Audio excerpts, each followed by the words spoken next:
Sente-se, por favor, amado irmão, e abra sua Bíblia, por favor, no livro de Filipenses.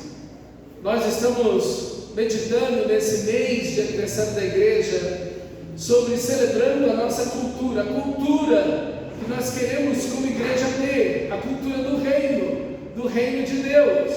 E nós estamos nesse aniversário, nesse mês tão bonito, né?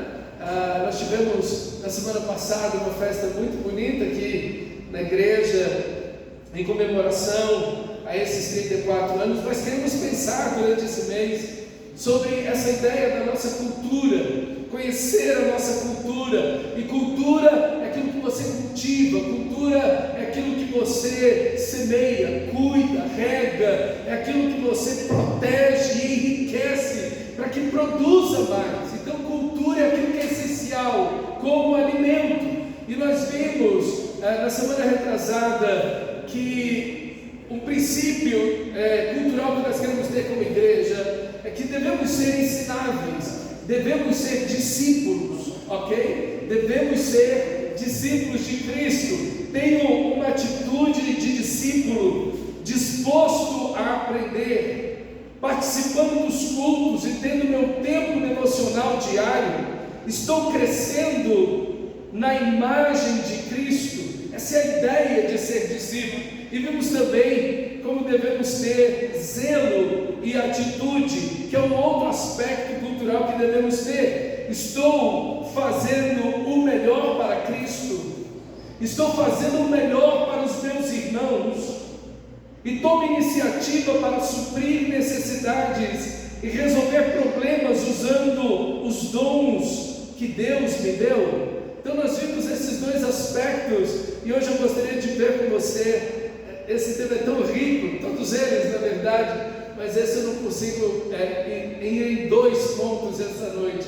Eu vou ter que ficar apenas com um princípio: alegre-se sempre no Senhor. Filipenses capítulo 3, essa carta tão maravilhosa do livro de Filipenses, que Paulo escreve para essa igreja tão amada, tão querida. E sobre alegrar-se sempre no Senhor, eu quero dizer o seguinte: crio um ambiente de gratidão e elogio, orando e agindo para ser um instrumento de transformação das dificuldades.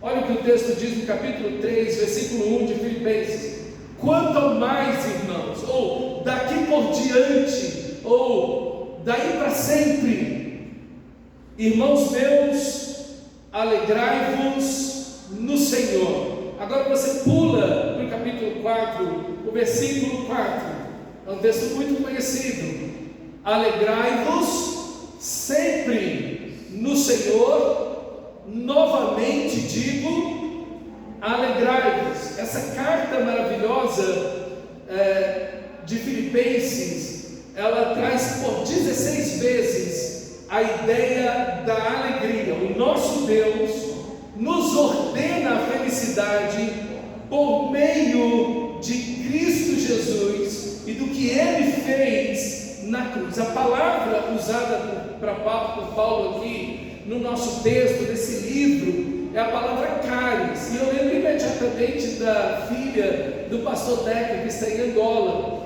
A bebezinha dele, quando nasceu, ele colocou exatamente o nome dela, muito fofinha ela, colocou esse nome nela, Caris. É um lindo nome para uma criança, para uma menina, ok? E essa palavra, ela tem um significado muito bonito. Quer dizer, um deleite e prazer em Deus, que resulta em doçura interior e amabilidade da alma. É um cumprimento cristão. Você cumprimenta o irmão dizendo o quê? Graça e paz. A palavra graça é a palavra grega aqui usada, Caris ou Cairo, né? Aquela cidade no Egito, Cairo, exatamente a mesma palavra, a mesma ideia aqui. A graça é o amor em ação, é o amor que transforma a alma de quem o possui. é a expressão de Paulo em Gálatas capítulo 5, mas o fruto do Espírito é amor, alegria e paz. Veja, graça e paz, alegria e paz, é a primeira evidência do amor, é a alegria. A alegria cristã é resultado desse amor de Deus em nós, que transborda em nossos corações, e não simplesmente de eventos externos. Quando a cultura em que nós estamos envolvidos fala de alegria, geralmente eles falam de um evento, de um momento, de uma conquista, de algo que você teve ou adquiriu, um sonho realizado. Mas a alegria cristã, ela não está em coisas. A alegria cristã, ela não está em pessoas. A alegria cristã está no próprio Deus, no amor de Deus. Em Filipenses capítulo 1, veja lá o capítulo 1 comigo, versículo 2, Paulo vai saudar esta igreja dizendo: graça e paz, alegria e paz a vocês, da parte de Deus nosso Pai e do Senhor Jesus Cristo. A alegria cristã, ela não se encontra em coisas que você possui, mas a alegria cristã está na pessoa de Deus. Graça e paz da parte de Deus nosso Pai e do Senhor Jesus Cristo. Em todas as suas cartas, Paulo vai falar dessa graça, dessa alegria em Deus, dessa vida, desse amor que transborda em nossos corações.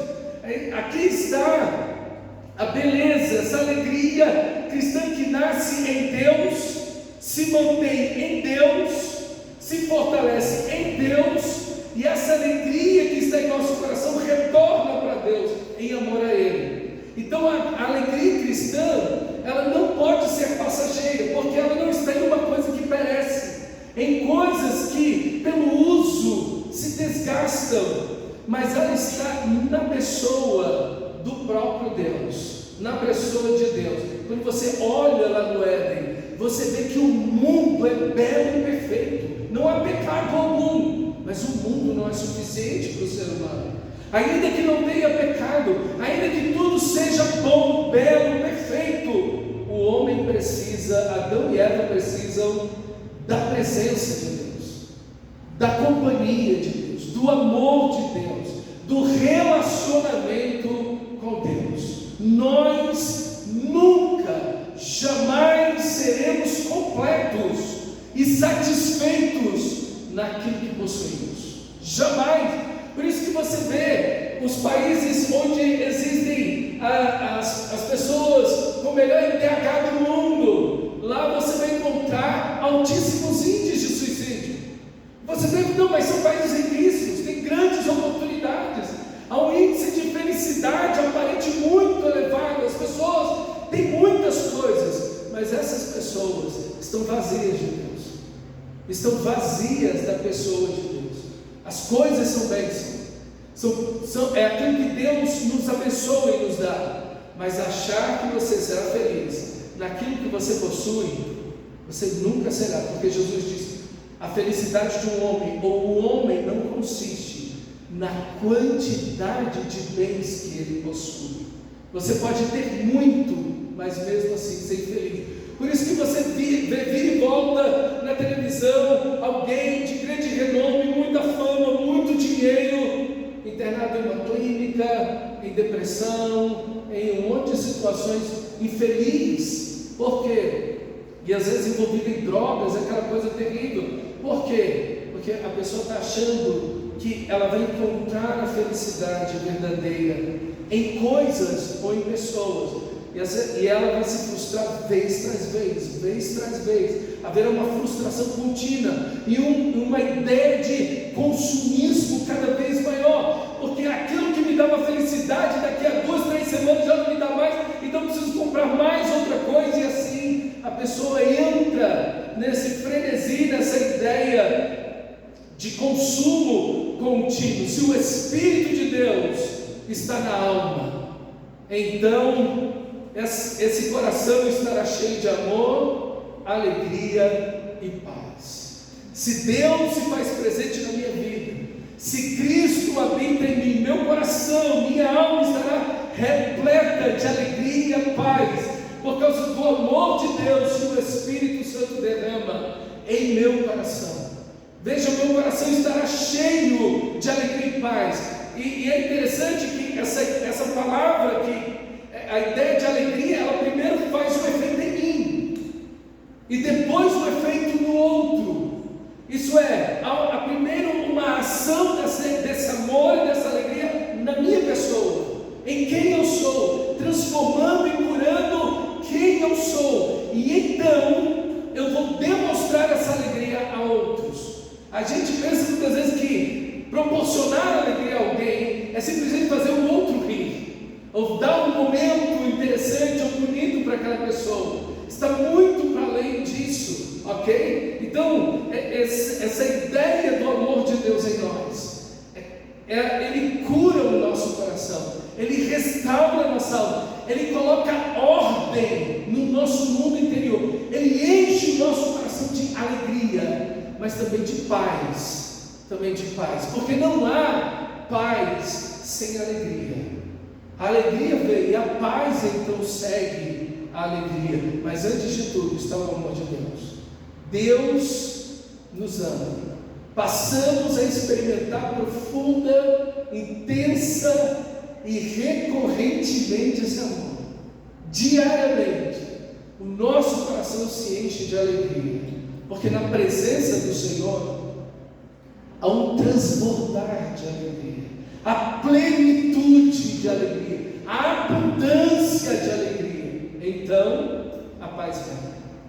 A paz está presente por causa do amor e da alegria que Deus coloca em nossos corações. Então, meu amado irmão, um coração cheio de paz é um coração curado, e é o resultado da habitação de Cristo em nós. Quanto mais o amor do Espírito está em nós, mais alegria e paz, e mais liberdade e cura interior. Exatamente o oposto daquilo que muitas vezes as pessoas têm a ideia de que um cristão deve viver. As pessoas acham que o Evangelho é uma espécie de prisão. Eu não sei se você, quando não era crente, tinha esse conceito, mas muita gente tem esse conceito de que se eu não vou servir a Deus, então eu vou viver tipo numa prisão, eu vou ser alguém muito infeliz, então eu quero primeiro aproveitar a vida para depois, quando eu já estiver bem velhinho, então eu vou servir a Deus.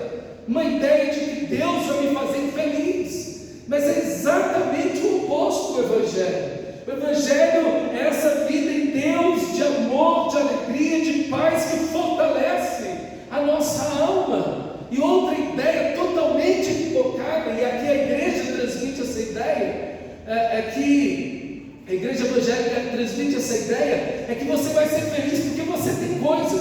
Olha, vem receber uma bênção. Quem quer uma bênção? A bênção, blessed, né? A cultura do abençoado, do blessed.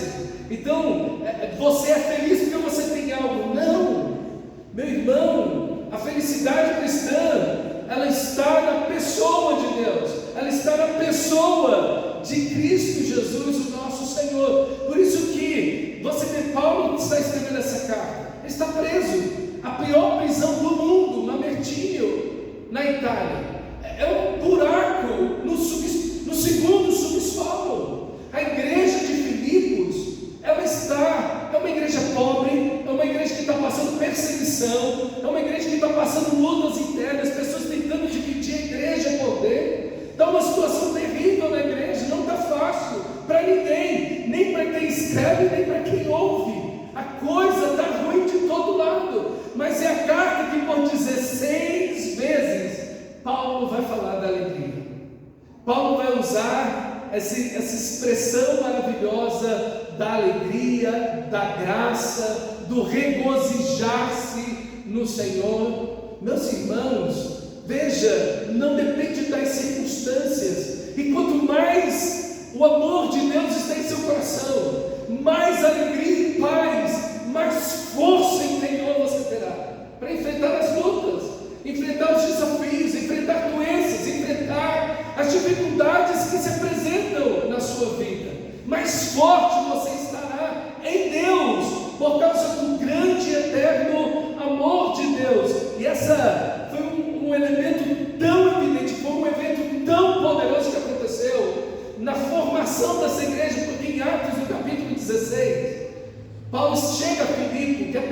cidade ali da Europa, onde Paulo está saindo da Turquia, que era a Ásia Menor, atravessa o estreito e chega ali. E aí, está ele, Paulo e Silas lá pregando, tem Lídia que se converte, enfim, e tem uma mulher, uma menina, que é uma escrava, e os donos dela usam ela como uma feiticeira, um espírito, ela tinha um espírito de adivinhação, e ela adivinhava as coisas, e os donos dela ganhavam dinheiro com isso. E elas vinham atrás de Paulo e Silas, dizendo: olha, esses são os servos do Deus vivo, que vos anunciam o caminho da salvação. E era verdade o que estava dizendo, mas Paulo não podia ter nenhuma conexão com aquela mulher, porque ela não é feiticeira. Ainda que o que ela estivesse dizendo era verdade, aquilo não podia ter conexão com o evangelho que era pregado por Paulo. E Paulo então vira para ela um dia bem chateado e diz: espírito maligno, sai dela. Acabou a capacidade de adivinhação. A mim me perdeu a capacidade de adivinhar.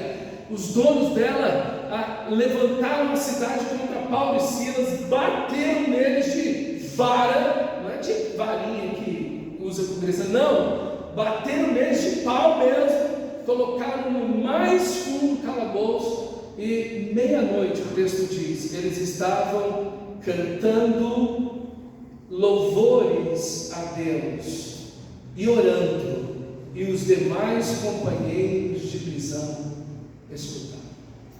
É aquele evento que meia-noite eles cantando e orando, Deus produz um terremoto, as cadeias de todos os presos caem, as portas se abrem e todos ficam ali. O carcereiro não vai se matar, porque ele pagaria com a própria vida se um preso fugisse. Quando ele vai se matar, então Paulo diz para ele: não faça nada, estamos todos aqui.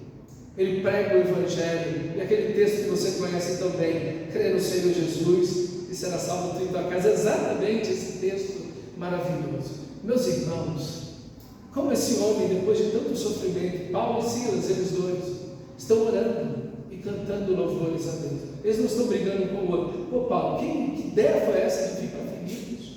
Aquela visão que você teve, aquilo não foi de Deus, porque a gente está no sofrimento terrível aqui. Eles não estão brigando um com o outro, eles não estão reclamando contra Deus, mas eles estão orando e cantando louvores ao Senhor. Que texto maravilhoso! Que alegria é essa que supera uma situação dessa? Como é possível, irmão? Apenas o amor de Deus em nossos corações. Está difícil a circunstância, a situação, os problemas pesaram sobre você. Você está sendo esmagado sob o peso das tribulações. Deixe o Espírito de Deus encher seu coração do amor de Deus. Beba dessa fonte inesgotável do amor de Deus, da presença de Deus por meio da oração, da adoração, como Paulo e Silas estão fazendo, por meio das Escrituras Sagradas. Seu coração se encherá de paz, seu coração se encherá de alegria, e você vai ficar mais forte, e vai se levantar naquele período emocional extraordinário, naquele culto, e vai avançar e vai seguir. Irmão, é muito para além de simplesmente aqueles postzinhos e palavrinhas de psicologia positiva, ok? Frasezinhas feitas, aquelas coisinhas, aquelas frasezinhas de efeito. Não tem nada a ver com isso. É a presença de Deus, é o poder de Deus, é a glória de Deus sobre as nossas vidas, esse amor que enche os nossos corações e que quebra as cadeias que nos prendem e nos fazem avançar. Aqui interessante que a sua alegria em Deus está ligada diretamente à sua vida missional.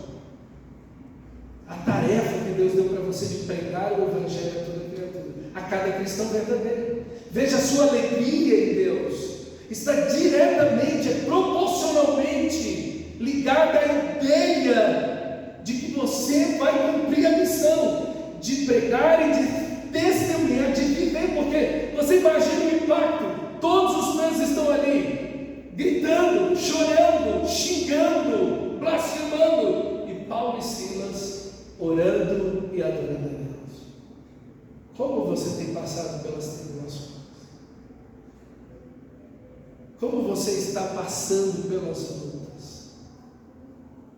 Olha aqui, que texto maravilhoso. É Deus a fonte da sua alegria? Ou são as coisas que você tem? Ou as circunstâncias que te cercam? Não é fácil, irmão. Qualquer um desanima diante de certas situações. E o que você vai fazer? Vai encher seu coração do amor de Deus, da alegria de Deus, da paz de Deus, do Espírito Santo? Ou vai reclamar? Porque o oposto da alegria é a tristeza. O oposto da paz é a amargura. E é exatamente o que Deus não quer que você tenha na sua vida. Então, Cristo é a fonte da alegria. Por isso que no capítulo 2, veja lá no capítulo 2 de Filipenses, Paulo vai apresentar para essa igreja Cristo. Paulo vai apresentar Cristo glorificado, no versículo 5 e 6. Paulo vai mostrar Jesus humilhado na cruz, no versículo 7 e 8. E Paulo vai mostrar Jesus exaltado no versículo 9, 10 e 11. Olha a leitura desse texto que bonito. Seja o modo de pensar de vocês o mesmo o de Cristo Jesus, que apesar de ser Deus, não considerou que a sua igualdade com Deus era algo que deveria ser usado como vantagem. Veja, Cristo glorificado.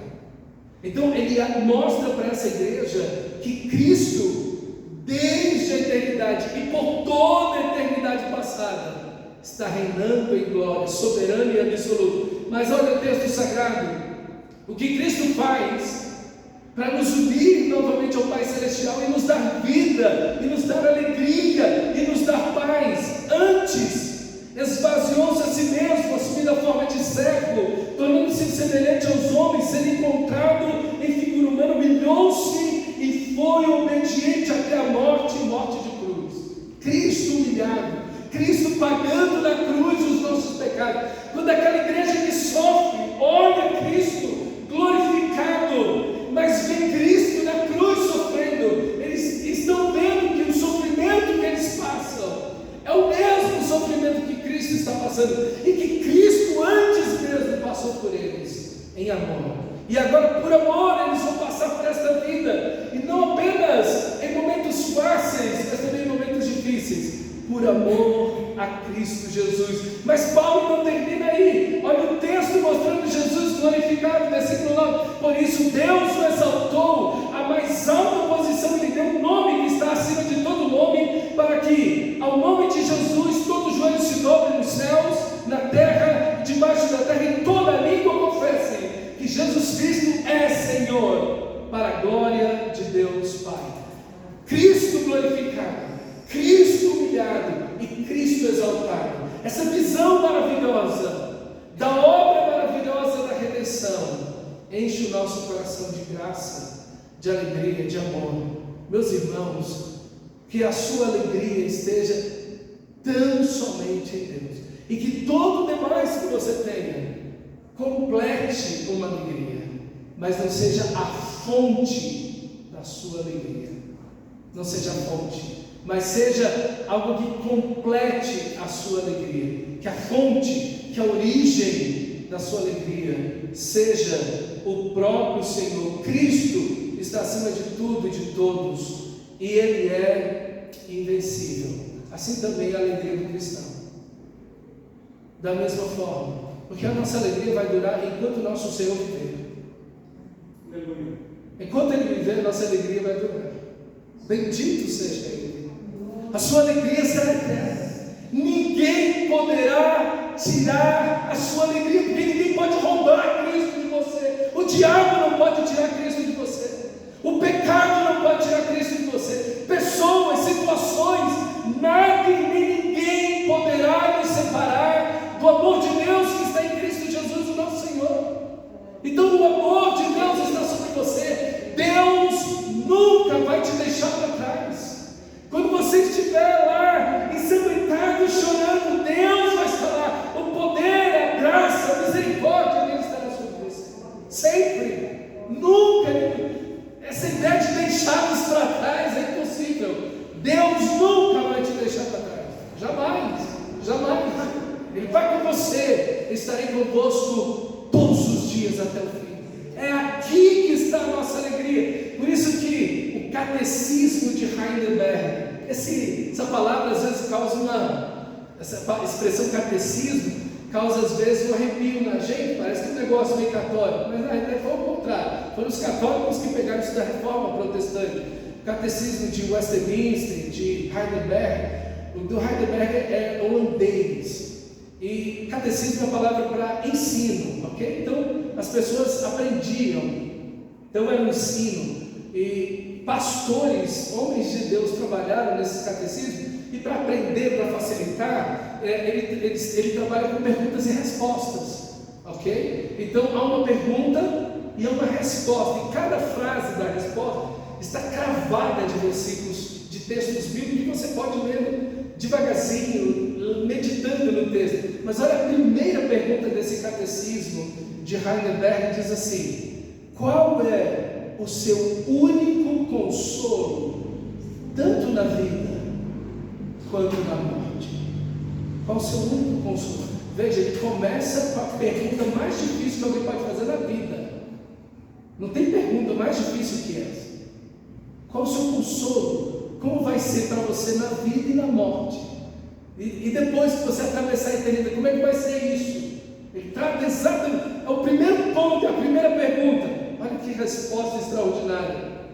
É que pertenço corpo e alma, tanto na vida quanto na morte, não a mim mesmo, mas ao meu fiel Salvador Jesus Cristo, que me livrou de todo o poder do diabo, pagou plenamente pelo seu precioso sangue todos os meus pecados, guarda-me de tal maneira que sem a vontade do meu Pai Celestial, nem um só fio de cabelo da minha cabeça pode cair. Faz todas as coisas cooperarem para a minha salvação. Eis porque, pelo seu Santo Espírito, garante-me a vida eterna, dispondo-me de todo o coração a viver exclusivamente para Ele. Você precisa estudar esse catecismo, você sabia? Você precisa ler esse catecismo, você precisa estudar esse catecismo, você precisa debruçar. Aqui eu tenho dezenas de textos bíblicos, cada frase tem cravado muitos textos bíblicos. É uma maneira maravilhosa de aprender, meus irmãos, as Escrituras Sagradas. E aqui está o seu consolo, esse Deus que te ama dessa forma, esse Deus que faz todas as coisas cooperarem para o teu bem, e cada fio de cabelo da tua cabeça está contado, Ele está dispondo tudo para a sua salvação. Deus que ama você em Cristo Jesus. Então é uma alegria que permanece em nós, mas essa alegria é não apenas uma segurança agora, mas é uma segurança eterna. 7 vezes nesse livro de Filipenses, Paulo fala da segunda vinda de Cristo, e a alegria está em contato direto com cada um deles, porque é a nossa esperança. É a nossa esperança porque estamos indo ao encontro dele, mas Ele está vindo ao nosso encontro. Se nós encontrarmos a Ele e partirmos para a eternidade, antes da segunda vinda estaremos com o Senhor. Se Ele vier e nos encontrar em vida, veremos o nosso Senhor da mesma forma. Então estamos nesse encontro extraordinário, alegres pela segurança. E no capítulo 1, versículo 6, Paulo diz: estou convencido de que Deus que começou a boa obra em vocês, há de completá-la até o dia de Cristo. Quando ele vai falar o dia, esse D aí tem que estar em maiúscula na sua Bíblia, porque ele diferencia de todos os outros dias. É o dia do Senhor, a segunda vinda de Cristo. Olha, você não vai ficar deixado para trás, porque Ele tem uma obra na sua vida, e aquele que começou, Deus que começou essa obra, Ele vai concluí-la até o dia de Cristo. Deus está trabalhando em você. Deus está trabalhando em você, e grande parte desse trabalho é encher o seu coração de amor. E enchendo o seu coração de amor, você estará cheio do fruto do Espírito, que é alegria e paz. Então, a sua alma será transformada, a sua alma será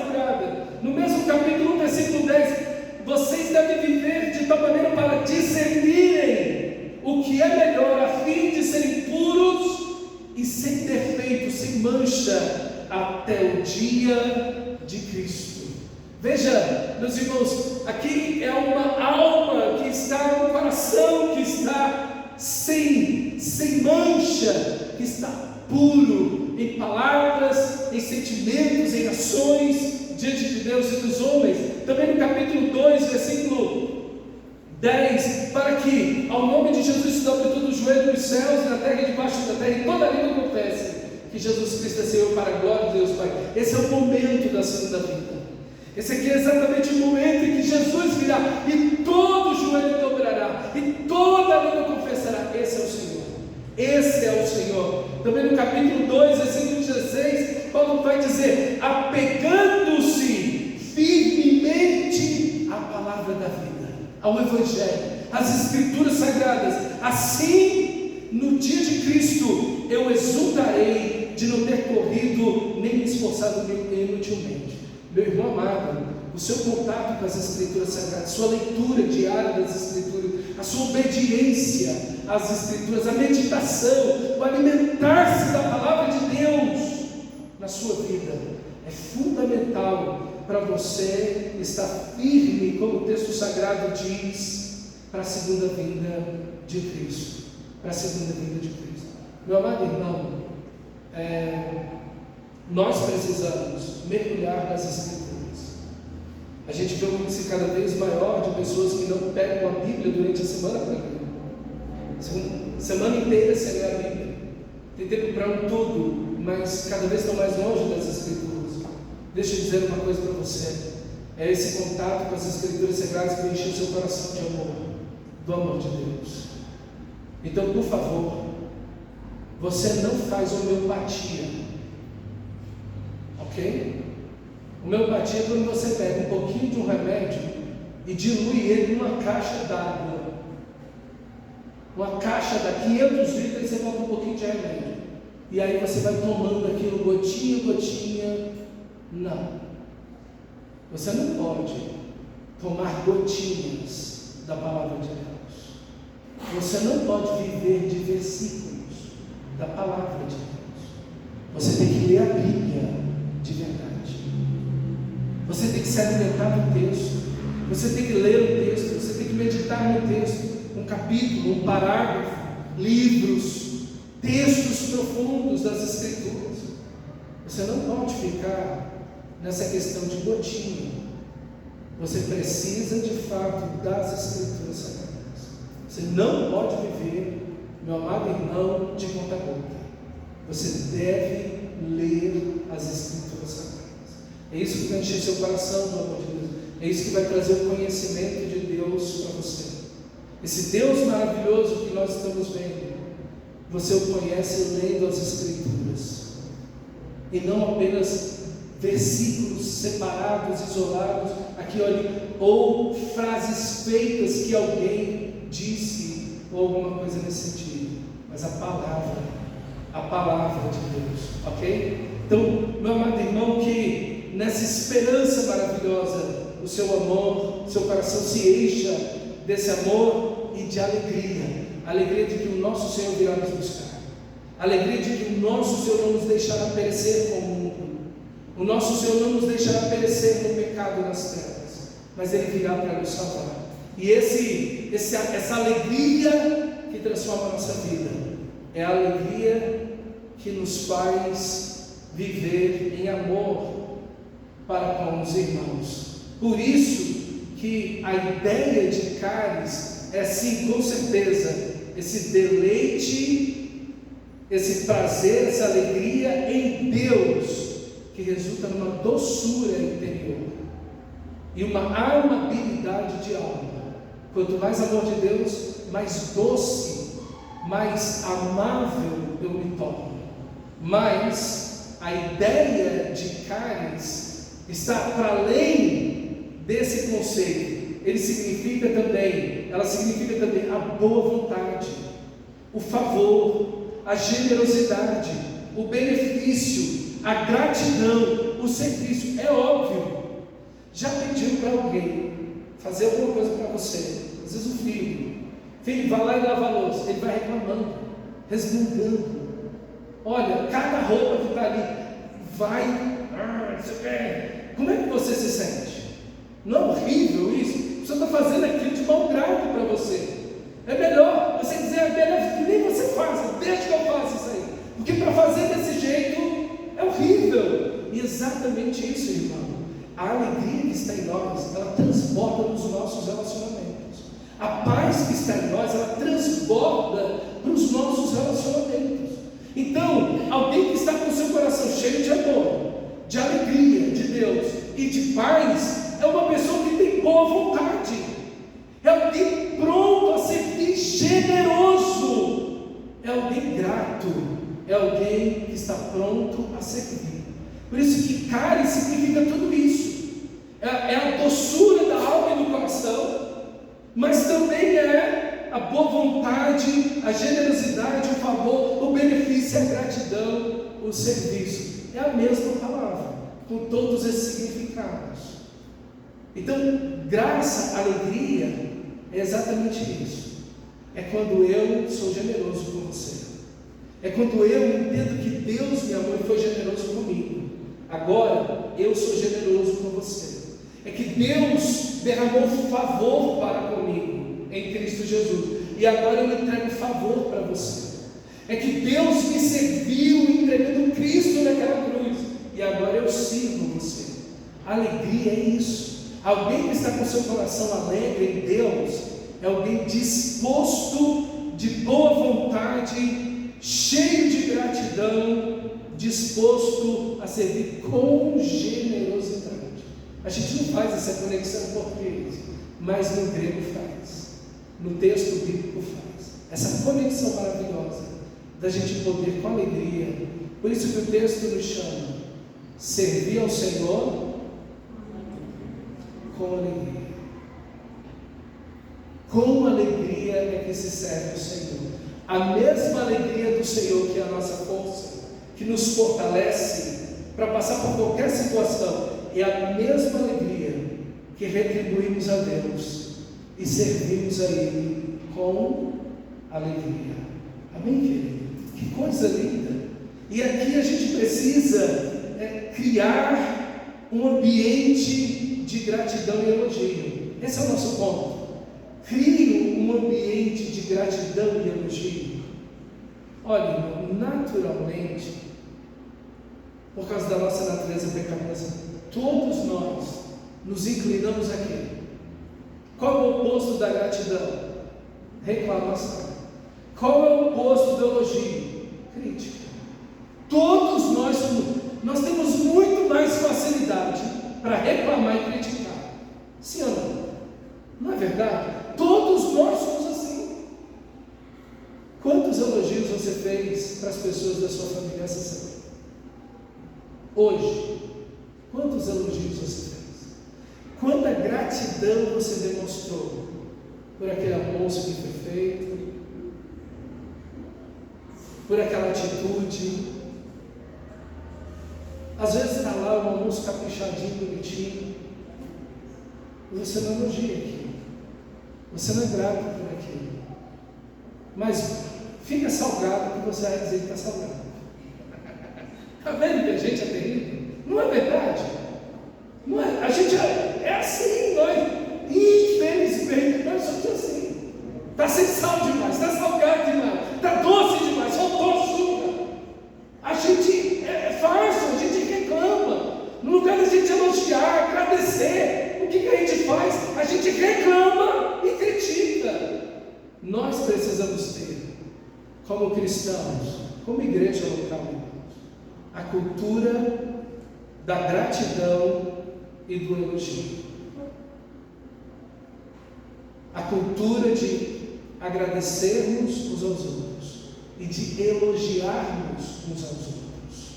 Esse deve ser o ambiente, essa deve ser a nossa cultura da gratidão, do elogio, de poder observar o outro irmão e agradecer a ele, e elogiar esse irmão em Cristo Jesus nosso Senhor, mas fazer isso em casa também, sermos gratos e elogiar as pessoas dentro de casa. Se a gente quer um ambiente mais gostoso, mais agradável, mais dócil, mais amoroso, parem de reclamar, comece a elogiar, comece a agradecer, porque é isso que o texto sagrado está nos chamando, a sermos mais gratos e reconhecer aquilo que as pessoas estão fazendo por nós. Então nós devemos criar a cultura de pelo menos um elogio e uma gratidão por dia às pessoas da nossa casa, e também a cada culto, elogiar e agradecer o irmão por alguma coisa que ele faz ou ele é, que te abençoa. Às vezes a gente tem tanta facilidade em ver os defeitos da pessoa, a gente não tem como, a gente às vezes perde a perspectiva de ver o bom do outro e poder agradecer aquilo, dizer: poxa, irmão, obrigado, dizer: olha, você faz isso muito bem, obrigado, você me abençoa dessa maneira. Isso, irmão, é uma coisa maravilhosa. Isso é o que Deus deseja para mim e para você, que você possa viver isso em casa, que você possa fazer isso. Mas a outra parte da ideia, do conceito, da cultura que queremos ter, orando e agindo para ser um instrumento de transformação das dificuldades. Naturalmente, as pessoas veem o problema, elas criticam a situação, elas mostram, apontam os defeitos, mas o que nós precisamos fazer, e aqui está o ponto de transformação, é quando você vê um problema, mas você é a solução dele. Ah, não, mas não foi eu que criei o problema, não importa. E qual o problema de você ir lá e resolver? Deus não criou problema nenhum, foi eu e você que criou todos os problemas da nossa vida, e Ele não veio para consertar a gente, Ele não veio para arrumar tudo. Então por que você não pode fazer o mesmo pelas outras pessoas? Porque você não pode ter a atitude generosa de servir. É isso que o texto está me chamando a viver, porque foi assim que o Senhor fez por mim e por você. Generosidade, amor, foi assim que Ele serviu a mim e a você. E é assim que nós devemos também servir uns aos outros. A cultura de não apenas apontar erros, mas de ir lá agir para transformar as situações. É isso que Deus está nos chamando a fazer. Isso exige de mim, de você, humildade. A humildade de admitir o que o outro faz de bom. A humildade da gratidão, de agradecer o outro, de elogiar o outro. A humildade de ir e ajudar a consertar aquilo que você descuidou, aquilo que você não quebrou, aquilo que você não fez, mas você está disposto a ir lá e apoiar, ajudar e se esforçar até ver aquilo mudar, Meus irmãos, nós precisamos mais de gratidão, mais de elogio e mais de atitude generosa e de transformação do que do outro. Eu acho que essa igreja precisa mais disso. Eu acho que você precisa mais disso. Acho que a sua família e a minha família precisam mais disso. E quem vai começar a fazer? Quem vai ser aquele que vai dizer: Deus, eu quero ter meu coração cheio do Teu amor. E cheio do Teu amor, um coração cheio de alegria e paz. Que o Senhor trate com o meu coração. E eu quero começar a viver desta forma. Porque foi assim que o Senhor viveu. E é assim que eu também quero viver. E eu quero viver assim para a Tua glória e para a Tua vida. Amém? Vamos ficar em pé e orar ao Senhor.